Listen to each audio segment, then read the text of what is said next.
Hello, in this video I will show you how to install Edge browser on Samsung Galaxy Tab A9.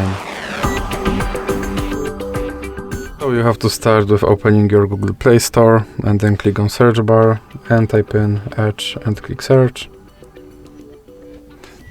And now click install. Now you can click open.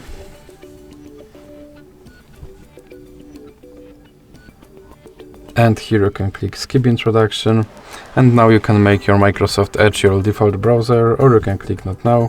Here you can customize your homepage, or you can click not now. And now you can sign in to sync your data, or you can click not now. And now you have to confirm your data and privacy settings. And your Microsoft Edge is now installed and ready to use. So that's it for this video. If you liked it, please remember to leave like and subscribe.